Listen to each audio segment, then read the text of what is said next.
Hey VC, it's been a long time since I got to do a video, especially doing a record update, because the last couple of videos I did were kind of more specialized music videos, or videos about equipment, things like that, parts of my collection.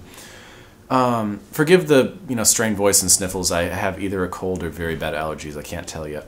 Anyway, I have kind of a hodgepodge of stuff that I picked up over the past 2.5 months, and that I just wanted to get through. Kind of show off what I've been picking up, what I've been collecting recently. Haven't had a ton of time to listen to music, not nearly as much as I wanted to, but that's because I'm making music, and that's always a little bit more rewarding. With all that being said, I think I'll just go into it. I'll start with the kind of classic rock stuff, some more audiophile stuff I picked up recently. This is the debut album by CROSBY, Stills, NASH. CSN. This is the mid-2000s classic records reissue. I have been hesitating on picking this up for a while just because I'm a really big fan of this band on their Deja Vu album, and I got so into that album last year that I really kind of wanted to explore the album they put out before that. It was also very big, and I actually just listened to this before I recorded this. I had some time. It's Saturday night, and I really enjoyed it. The first couple tracks didn't do much for me, but by the time I hit Guinevere, that was a really lovely song, and then I thought the songwriting gets better and better throughout the album. So all in all, I'm actually really enjoying this now. As many of you know, the Mofi mono Bob Dylan double 45s have been out. Most of them have been coming out or are already out. And, I have most all of the stereo ones, but there's a few particular albums where mono is really important, so I figured I'd grab these. This is, of course, The Freewheelin' Bob Dylan, probably his most famous album. It's just great, and I feel like this album and the other album I'm about to show in particular, these ones are really best served in mono because it's just Dylan and his guitar, and it does sound a little weird if you got the guitar in one channel and his voice in the other. These sound excellent. I've listened to a hodgepodge of different Dylan pressings over the years, and nothing ever sounds as good as these Mofis do. Even the Columbia mono box that they came out with a couple years ago, which was very good, cut from the original analog tapes. I've listened to those, and the Mofi just knock them out of the water, which is not really any small feat. So then we also have the mono 45 RPM Times They Are Changing, the one that Dylan released right after. Another one of the quintessential albums. This has The Times They Are Changing and With God on Our Side, both two of his most famous songs. I figure with my audience I shouldn't have to talk too much about Dylan. You guys know the score. So speaking of 60s stuff that I just been meaning to pick up forever and never did, we got the Analog Productions reissue of Bayou Country by Creedence Clearwater Revival. I put off picking these up for so long because, something about Creedence, sometimes I'm in the mood for it and sometimes I'm really not, but they're just such well-crafted albums, and they develop a style that's so their own, and it sounds so authentic even though they're these young guys from San Francisco. I mean, it sounds like real Southern rock music, like Southern folk rural music with just this electric biting edge, and I have no idea how they did that, especially before the internet. I'd had Willie and the Poor Boys for a really long time, and just had never gotten anything else in the series that Analog Productions did. And, you know, these are getting harder and harder to find. They're getting more and more expensive. So I just said, you know, if I'm going to get these, I need to get these now. So, yeah, I also got Green River. Also excellent. I actually like this one a little bit better than Bayou Country. On my last video, where I did a record update, you know, I talked about going to LA record stores, and I mentioned passing up a really, really mint original UK pressing of The Crazy World of Arthur Brown. Well, I found a really good copy very recently, for even cheaper than what they were selling it for in that one store, and it's just as mint, so now I don't regret passing that up so much. But yes, I have an original UK pressing here on track of The Crazy World of Arthur Brown. One of the best psychedelic rock albums of the 60s, and kind of the dawn of the UK prog scene. This was one of the first like progressive rock albums to come out of the UK. Again, I've been just collecting and getting into a lot of, like, you know, a little obscure 60s psych, you know, late 60s psychedelic rock, garage rock, that kind of stuff. Stumbled across this band, The Left Bank. I really enjoyed the stuff I heard online, and, you know, Sundays put out their album. And Sundays records are usually, for the obscure stuff they release, it's usually pretty high quality, pretty inexpensive. So I got the Sundays reissue of The Left Bank's most famous album, Walk Away Renee / Pretty Ballerina. You know, and this is great. I don't actually remember if this is UK or if this is American or not. They definitely have like a UK sound, but, you know, I just, off the top of my head, I can't remember. But it fits in with some of that other stuff, you know, like Tangerine Dream, July, that kind of stuff that I've been kind of digging lately. Keeping with that theme, I have the probably two most famous albums that Eric Burdon did with the Animals, where it was called Eric Burdon and the Animals. Eric Burdon, of course, is really famous for being the frontman of the Animals, the famous UK blues rock band. What a lot of people don't know is that in the late 60s, he reformed the Animals with a different band, called them Eric Burdon and the Animals, and kind of released some psychedelic rock records, which were totally different from the blues stuff he was doing before. And, you know, after listening to them, they're okay. There's some good songs on here, on these albums, but as far as like being great albums, I don't see it. I read it. I was reading an article recently that counted down kind of like some of the better albums of the Summer of Love era in '67, '68, and these were on it. And I gotta say, is full albums, I don't see it. These are Sunday's reissues, so I didn't pay a ton for them. But yeah, Eric Burdon and the Animals, The Twain Shall Meet, and Eric Burdon and the Animals, Winds of Change. These are on mono. Good sound for what they are. And there are some really great songs on here, but there's also some clunkers, I think. But one album that I stumbled across in the same kind of vein that I really did enjoy was an album by the West Coast Pop Art Experimental Band entitled Part 1.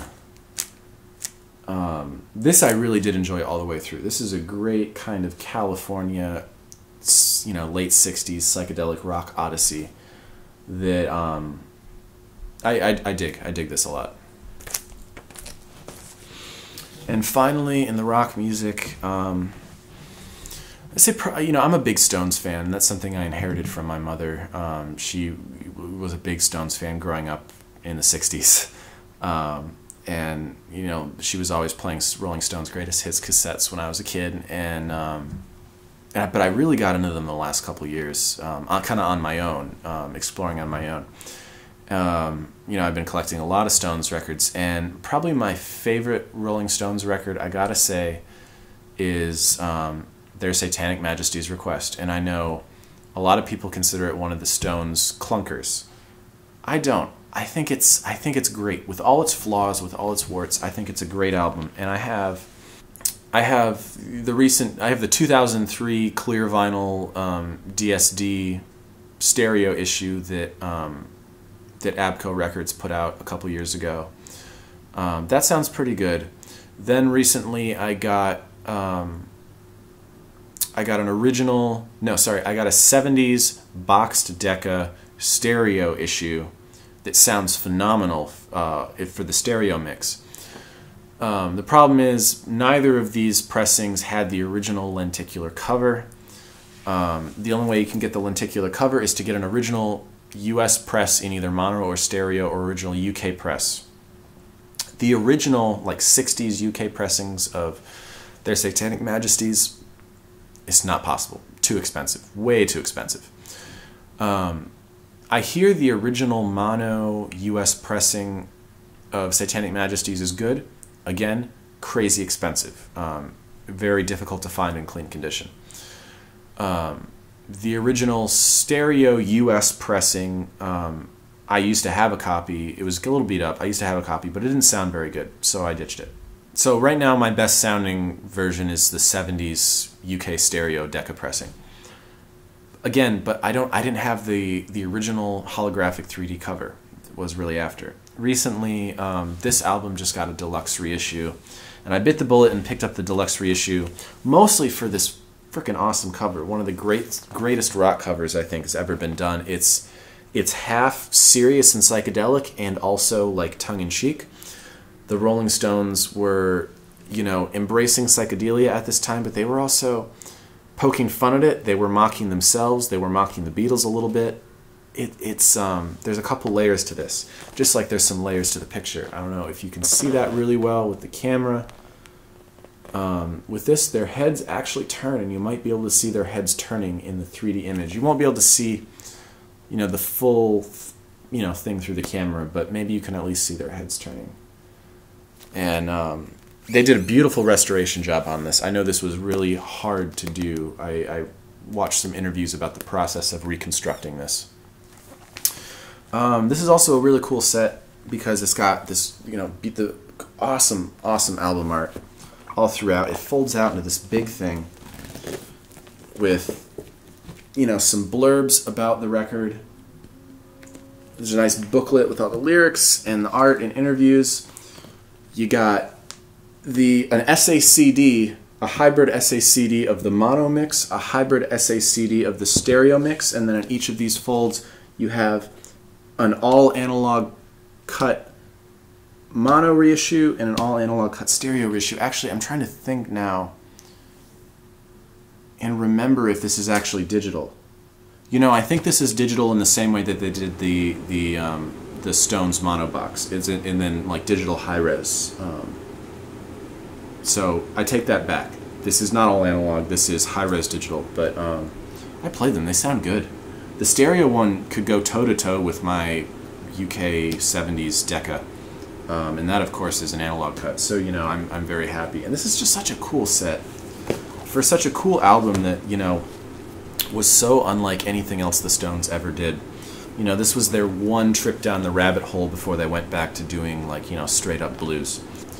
And it was kind of Brian Jones's swan song with the group. I mean, this is really like peak Brian Jones. He had a lot to contribute on here, played a lot of instruments. You know, even the next couple albums, you know, one or two albums that he's on, his contribution is really minimal. He's kind of sidelined by the band. Whereas here he played a major role. This is definitely a Brian Jones album. I got some modern rock stuff I just wanted to get through recently. Trophy Scars, the post-hardcore slash blues slash psychedelic band from Morristown, New Jersey, have been slowly reissuing their catalog on vinyl over the last couple years.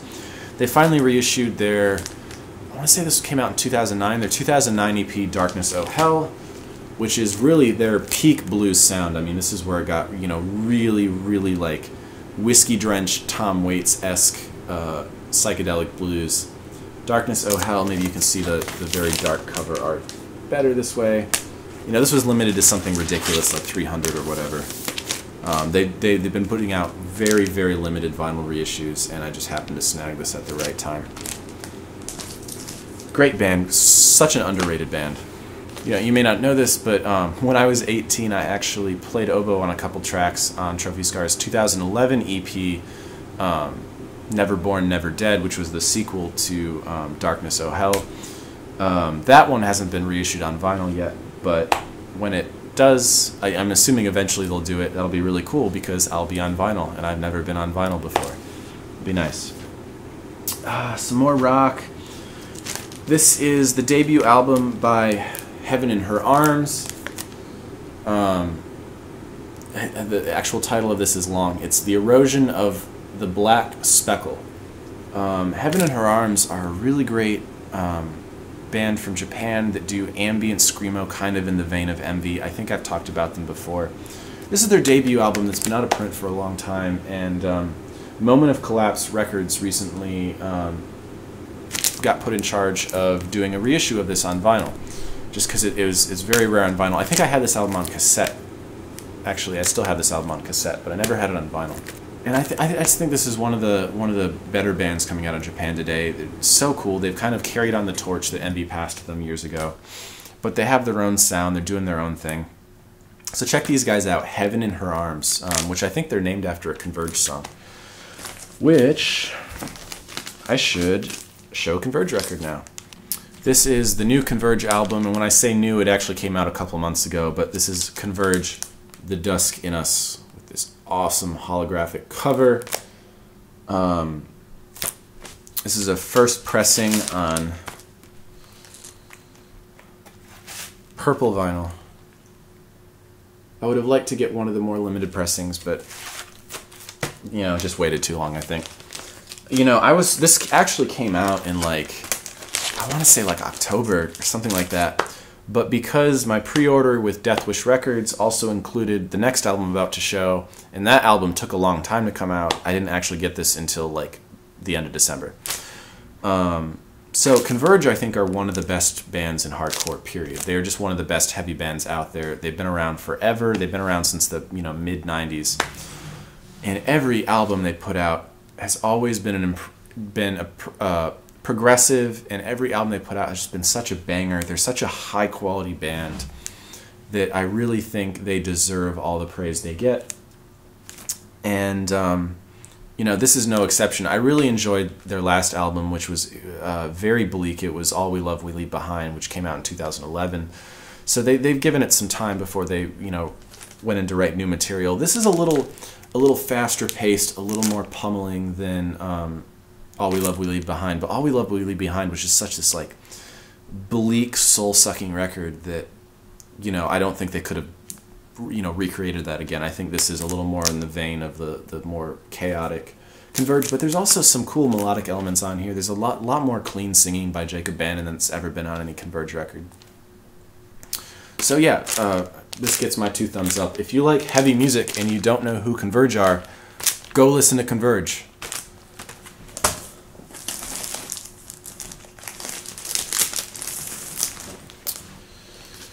And of course, the record that I ordered from Death Wish alongside the Converge album that, you know, caused that record to get stuck in transit for a long time was Amen-Ra's Mass No. 6. Amen-Ra are a post-metal band from Belgium, I want to say. I think they're from Belgium. It's one of the smaller Western European countries. I think it's Belgium. And these guys have also been around for a long time. Very under-the-radar band. Not a lot of people seem to know about them. I found them randomly years ago on YouTube and started digging their stuff, and I've collected a few of their albums now. All their albums are titled Masses, so they have Mass 1, Mass 2, Mass 3, etc. This is Mass 6, obviously. It's their 6th album. These guys make really bleak post-metal sound. If you're a fan of Neurosis, you'll really like this. Very interesting atmospheric stuff. Kind of dark, but also like hauntingly beautiful in like the same way. Okay, that's it for rock vinyl. Gonna do some classical vinyl here. So these first, I didn't collect a ton of classical vinyl recently, just because I've been kind of filling in holes in my rock collection. But if you know me, you know one series that I absolutely love and I think is the best thing happening in classical music in the audiophile realm recently has been the RCA Living Stereo reissue series done by Analog Productions. They, you know, a couple months ago they put out the last 3 in their RCA Decca series, which is, you know, they were doing reissues of RCA Living Stereo records that were recorded by the Decca team in Europe. So those are some of the more rare and sought after and expensive RCA Living Stereos on the used market.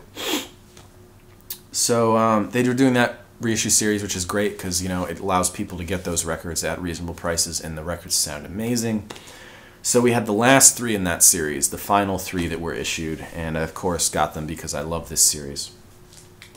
The one that I was looking forward to the most is Sibelius Symphony No. 5, which is my second favorite Sibelius Symphony. Number 2 is my favorite. Number 2, there we go. Number 2 is my favorite Sibelius Symphony, but number 5 is also so beautiful in such a different way.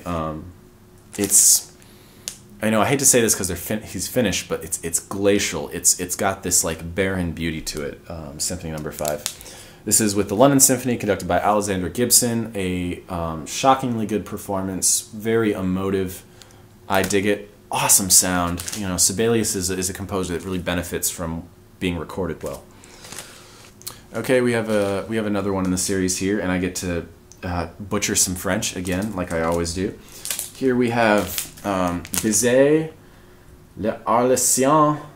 Les Arlésiens? Is that how I say it? Les Arlésiens. Suite, number 1 and 2. This is awful. My French Canadian friends, if they see this, are going to crucify me. I'm sorry. I'm really bad at pronouncing written French. If you say it, I can mimic it, but if I read it on paper, I'm screwed. And also there's some Chabrier on here, Espagne Rhapsody and Marche Joyeux.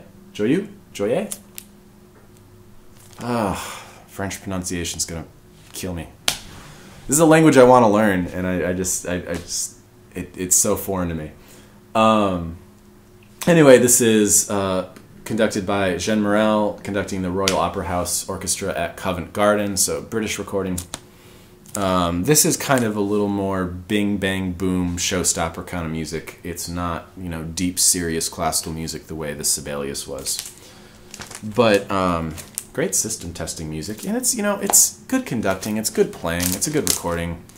I love this series so much that I'll buy anything they put out, except for guitar music. I hate classical guitar music. Sorry, guitarists, I can't stand it. Austin. You know, back in Austin, the classical radio station in Austin has a very strong underwriting from the Austin classical guitar community. So very frequently, classical guitar is on the radio. And sometimes it just makes me want to gouge my frickin' ears out. Not to say there isn't great classical guitar music. There's some wonderful classical guitar music. The Rodrigo Guitar Concerto, wonderful piece of classical music. The Villalobos Guitar Concerto, great concerto, great composer, no issues there. But I swear to God, sometimes I'll be listening and it'll be like a classical guitar arrangement of Dvorak's New World Symphony, and no one ever asked for that. No one wants it. Put it away. Put it away, guys. Come on.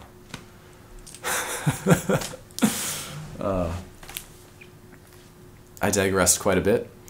Third record in that little series, the Albanese Iberia Suite, and also Ravel Rhapsody Espagnole. This is a double album with, again, Jean Morel conducting, but conducting this time the Paris Conservatory Orchestra. This was recorded by the Decca team in France. This is an outstanding recording, and also some more serious music than the last one. I do like Spanish music, even though I dislike classical guitar. I love Spanish classical music. This is kind of an audiophile fan favorite that I just never really had until now. This is the reference recording, double 45, Nojima Plays Liszt. I've seen this in a couple vinyl community, audiophile, whatever, videos as a reference recording, not just because the label is reference recording, but as an actual, you know, benchmark audiophile recording. And I must say, I would agree. You know, I don't listen to a lot of solo piano music, but this is exceptional playing. And exceptional music. I like Liszt quite a bit. Alright, last record. Here locally, they're blessed to have a really good record store in Phoenix called Record High in Phoenix. And they have a great classical section, which is so unusual in most record stores outside of like crazy big cities. You know, New York, I know some stores that have amazing classical selections. Los Angeles, I'm sure there's a store with a good classical selection. But, you know, outside of big international cities like that, you're not going to find places that specialize in classical. That kind of stuff is online. So it's nice to have a local record store that has a great classical section and really knows what to look for in classical.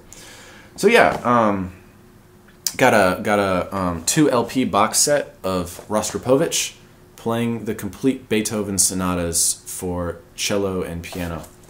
Rostropovich, one of the greatest cellists to ever live. The Beethoven cello sonatas, incredible music by one of the great geniuses of classical music. I shouldn't really have to say much more about it. And these Philips records sound good. This is not the original pressing of this set. I don't remember if they were reissued. They were issued individually in their original release, but this is like a late '60s reissue. I think the original ones are very tough to find. Okay, that's it for vinyl. But I do have some CDs I wanted to show. I know this is like a vinyl channel, but I buy CDs too. When I you know, either when it's, usually I buy CDs when the material just isn't available on vinyl. So that's what I did here. I have a lot of music that I really like, not available on vinyl. Gonna buy the CDs, gonna collect the CDs, gonna talk about the CDs, because you know what? Still good music. I think I'll do some classical really quickly here. I've been trying to expand my horizons in the classical repertoire, and it led me to an interesting Baroque composer that I had never really heard before, Pierre Danican Philidor. Philidor was a French Baroque composer working in the court of Louis XIV, and yeah, he's got some great music for the oboe. One of the few composers of that time to write specifically for, you know, for the oboe. Like a lot of times you get Couperin or something and they write for treble instrument. That was very much how it was done back then because, you know, you never knew what ensemble you were going to get. And so, you know, these instruments would play interchangeably: violin, flute, recorder, oboe. You know, they could all play this music. And of course, a violin or a flute could definitely play this repertoire, but I think he wrote this for hautbois and basso continuo. And this is really, I think, the only recording of the complete suites for oboe by Pierre Danican Philidor. I'm not familiar with the 2 oboists on this recording. They are European oboists, European Baroque oboists. These people are playing historical instruments, which those of you not familiar with that, basically, there's a whole movement in classical music of people performing early music, that is Baroque music and some classical music, on replicas of what the instruments were like during the day. So for an oboe, that means, you know, instead of all those nice shiny keys that make everything really easy and you can play in any key in the world, you basically got a wooden stick with holes in it, and the reeds are different and it plays at a different pitch.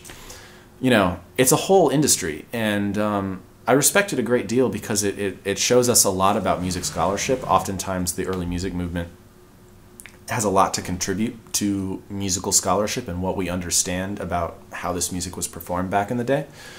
That we really didn't have, like, you know, as little as 35 years ago, you know, we didn't have any of this information available, and it's thanks to the early music movement that there is actually interest in research in this kind of stuff. Anyway, so yes, this is with historical instruments and excellent playing. Not that there's really many alternatives. This music is not recorded a lot. A little bit about Philidor is that he was part of a very, very, very large, very successful family.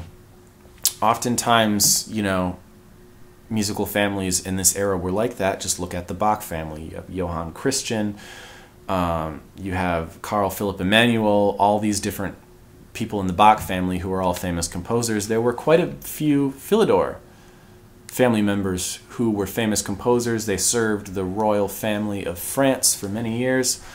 I think this guy's grandnephew was a famous chess champion. Or, you know, like, you go to the Wikipedia and look up Philidor, you get like 17 people that all have their own pages. They don't make families like that anymore. Some more oboe music, because I play the oboe.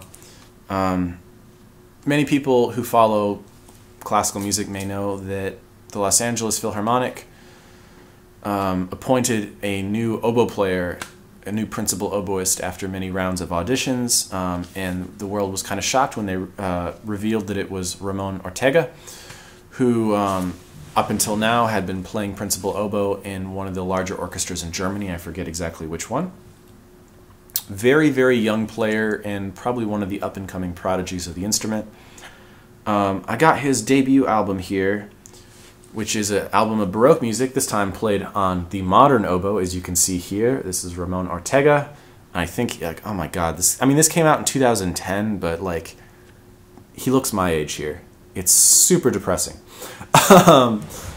The playing on this is outstanding. He's playing some Baroque music by composers I'm not familiar with, like Dupart and Maria Veracini, but there's also some sonatas by Vivaldi on here, some lesser-known Vivaldi sonatas that I don't think I would have heard otherwise. Vivaldi wrote a shit ton of music, in case any of you were wondering. That's why, you know, people can go their whole life without hearing a particular Vivaldi concerto, even if they love Vivaldi, because he wrote like 25 bassoon concerti, something like that. We got like 10 oboe concertos. It's ridiculous. Anyway, this is so good, it's depressing to listen to for me. Ridiculously good musical playing on here. If you like solo wind music and you haven't heard this guy, check it out. And I'm sure very soon you'll be able to hear him on recordings with the Los Angeles Philharmonic. Speaking of famous orchestras, possibly my favorite orchestra currently active today is the San Francisco Symphony under the direction of Michael Tilson Thomas. I think they are one of the best performing ensembles in existence today, along with, I think they're up there with the Berlin Philharmonic. Those are two orchestras I hold in very high regard. They recently put out a new recording, a cycle of all 4 Schumann symphonies on their own label on hybrid SACD. So this is DSD recording. Sounds incredible. Incredible sound.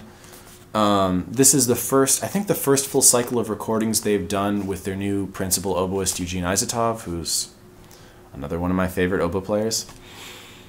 This is outstanding. I was listening to Symphony No. 2 a couple days ago because that has a very prominent oboe solo in it. Just beautiful playing, expressive playing by all members of all sections, and incredible masterful conducting by Michael Tilson Thomas. You know, with these recordings they're putting out nowadays, most orchestras are basically recording live. They're not doing multiple takes. They are doing recordings of their performances, because they simply don't have the money to do it otherwise. The recording industry for classical music is kind of dead, unfortunately. So yeah, but regardless, incredible. If you need some recordings of Schumann symphonies and have an SACD player, this is worth getting, really. Even if you just have a CD player, play the CD side. So that's it for the classical CDs. I have quite a few more CDs to get through. This is going to be kind of a long video. I'm sorry, guys. It's just I haven't had time to sit down and go through music I bought in a while. And sorry my voice is kind of going. I am sick to some extent. So about 2 weeks ago, I was in Los Angeles again, this time for something work-related. I was there for an audition. And on my way out, I actually had time, I had a little bit of time before I drove back to Phoenix the last day. So in the morning, I went to Book Off in Redondo Beach in Los Angeles. Book Off is a Japanese chain of bookstores that primarily just operates in Japan. They have, I think, like 3 locations in Los Angeles and 1 location in New York City. When I lived in New York, I used to go to the Book Off there all the time because it's one of the only places where I could get Japanese rock CDs at reasonable prices, used Japanese rock CDs, which when I buy CDs, usually I buy used because it's way more economical, unless it just came out. And CDs don't really get all that beat up and unplayable the way records do. You know, records, it's a lot more risky to buy something used. So they have a great selection of Japanese rock CDs used at very affordable prices, because ordering Japanese music online from Japan is really, really expensive. There's no great way to do it. They charge a premium, and it's really expensive shipping stuff from Japan. So stores like this are a godsend for me. So I went in and I was like a kid in a candy store, because many of you know I love Japanese rock music, especially stuff from like the 80s, 90s, even into the 2000s. It's particularly kind of the early innovative Visual Kei stuff. And, I think I've talked a little bit about Visual Kei in some of my other videos. Maybe I'll get that out of the way now before I dig into some of these CDs, because a lot of these are Visual Kei bands. Japanese rock music has always been really interesting to me because, Japan is the second largest music market in the world. They have the most vibrant and diverse musical climate next to the United States. The United States is still top dog, but Japan, by the numbers, is second. They move the most units of anywhere else in the world. So they have a really substantial scene, and because of America's historical relationship with Japan, Japan caught on to a lot of American trends. But unlike other places where, like, you go to some parts of Eastern Europe and there's some guys that, want to be System of a Down or want to be, insert American rock band here, Japan has always taken influence from American rock music, but they've always turned it into something totally different.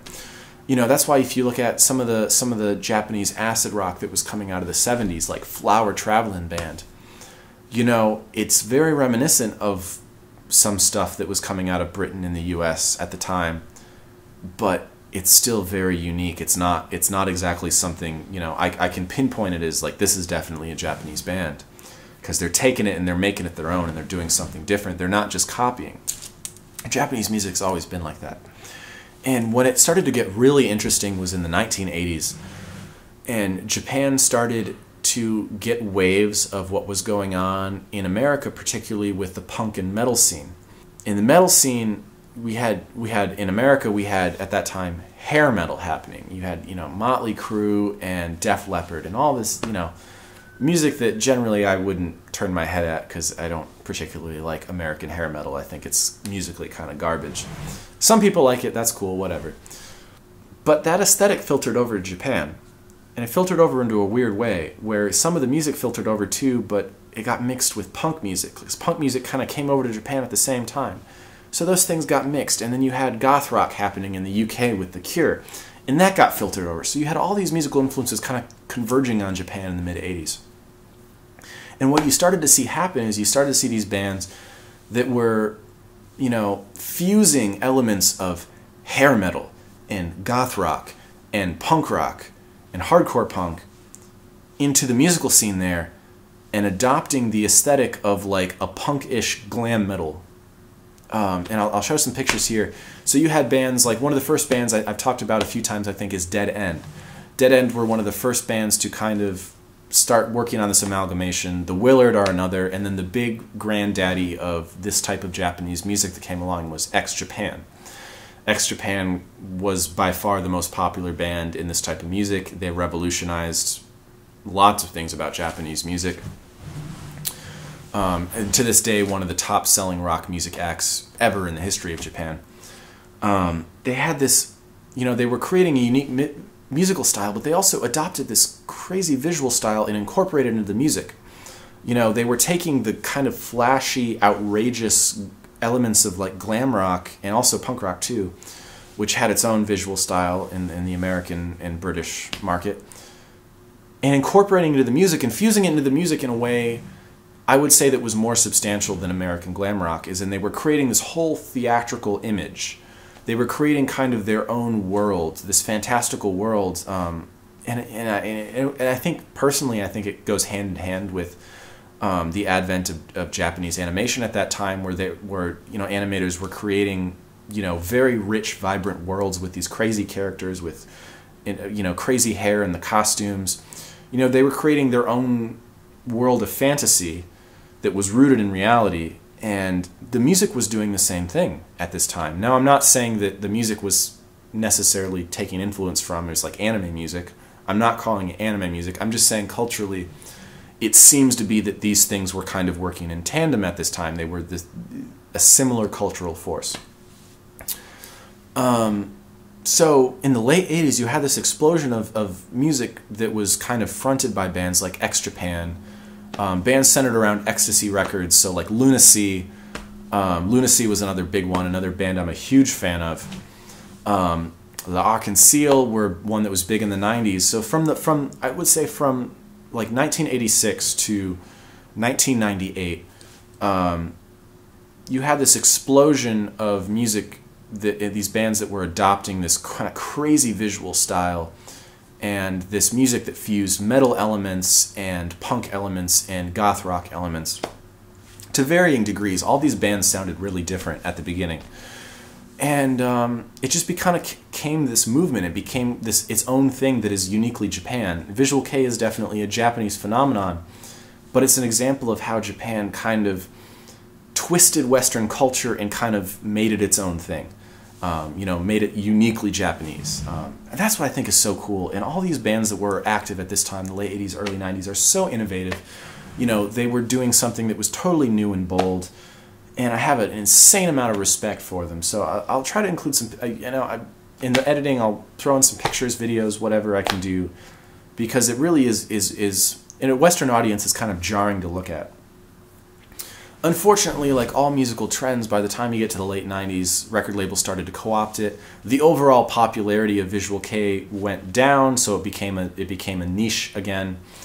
And because it became so corporatized from the record labels, you have these couple record labels that are only putting out Visual Kei bands. The music actually started to get stale, and now if you go like on YouTube and like look up modern day Visual Kei bands, there's some exceptions, but for the most part, they all kind of look very similar, and they all sound astoundingly similar. It's this very much cookie cutter, overproduced Pro Tools aesthetic that these record companies have kind of nailed down now. They sound, nothing like the old bands that were, really edgy. So I'm not a huge fan of modern Visual Kei, but the classic stuff, in my opinion, is so weird and cool, and I love collecting it because it's unlike anything else that exists in the world. So, yeah, that was my little spiel about why I find this kind of music and this little subgenre of music so interesting and so unique. So I got a bunch of Japanese rock albums. Most of them are Visual Kei from the late 80s, early 90s, mid 90s even. So let's kind of go right through it. Actually, the first two albums are not Visual Kei bands. This is an album by one of my favorite Japanese rock bands that's currently active now, 9mm Parabellum Bullet. They're just a regular run-of-the-mill, awesome progressive rock band. This is their album, Vampire. One of their earlier albums, I have a few of their albums, but I did not have this one. Glad I found it. And this is a solo album by the artist Kiyoharu. Kiyoharu actually is the former, actually still current now that they're back together, current vocalist, always vocalist, constant vocalist, I should say, of the band KUROYUME, which are one of my favorite Japanese rock bands in existence. KUROYUME, so cool, embody everything that was great about 90s Visual Kei. Anyway, he's got a very unique voice, so he's done a lot of solo work that I think is really good. He's a great songwriter. Anyway, this is his album, Forever Love, probably my favorite solo album by him, and I didn't have it yet. So, yeah, he's just one of those artists, anything that he's involved in, his band KUROYUME, his other band SADS, and his solo stuff, definitely I compulsively collect it, because I think he's just a great artist, has such a unique voice. Go online, go on YouTube, look him up, KUROYUME. You're either going to love his voice or you're going to hate it, but his solo stuff is really, a lot of it's acoustic based, and it's really beautiful. Okay, now we're getting into the actual Visual Kei rock music. Here we got two albums by the mid-90s, late 90s VK band Pierrot. VK bands seem to like French names. This is their mini album Celluloid. And this is their full-length album, Pandora's Box. This is from 97, and this is from 98, I believe. Another classic 90s Visual Kei band, we got LAPUTA and their album Jaku. This is, they were an interesting band. They were a little heavier than some of the other bands that were around at that time. Got an album, I think this is a mini album by the band Jeanne d'Arc, again with the French names. This is their mini album, I believe it's a mini album, Dearly. This is a little poppier than some of the other bands that I listen to, but I still like it. I like the vocals on it. We got an album by the band BANKE here, who were one of the giants of the genre, one of the big innovators, one of the first bands to really develop the style. This is their album Taboo. I think this is like around their 4th album, so they were pretty well established by this point. Some of their albums exist on vinyl, and I'd really like to get them, because most of these bands, the albums don't exist on vinyl. You know, they were late 80s, early 90s. Japan had fully adopted the CD. But BANKE, I think their first 4 or 5 albums are out on vinyl, and I'd like to get 1 or 2. Oh, I should have done this right after I did the Kiyoharu album. I forgot about this. So I was just talking about Kiyoharu and his role in the band KUROYUME. Well, this is an compilation album that recently came out that is their complete indie works. So KUROYUME, complete rare tracks, 1991 to 1993. Yeah, I got that right. So this is all the compilation of like their singles and demo tapes they put out before they got signed to a major label. I think they ended up getting signed to Sony eventually. Don't quote me on that, but yeah, so this is the stuff they did when they were still an indie band. And it's very different from the stuff they did when they went to the majors. I like all of their stuff. I like their whole catalog, really. You know, their later stuff was definitely, they were going in like a punk grunge direction. And their middle stuff that they did once they got signed has this element of like quirky Britpop to it. It's poppy, but there's like a dark tone. But their early demo tape stuff, it really reminds me of like the bleak British goth rock, like The Cure, Sisters of Mercy, Susie and the Banshees, that kind of stuff. It's really like kind of dark and grimy. So yeah, depending on what you like, you might like different phases of this band, but their early stuff is cool. Oh, and another thing that's cool about this album, this is a weird way to release an album. It's 1 CD plus 1 mini CD.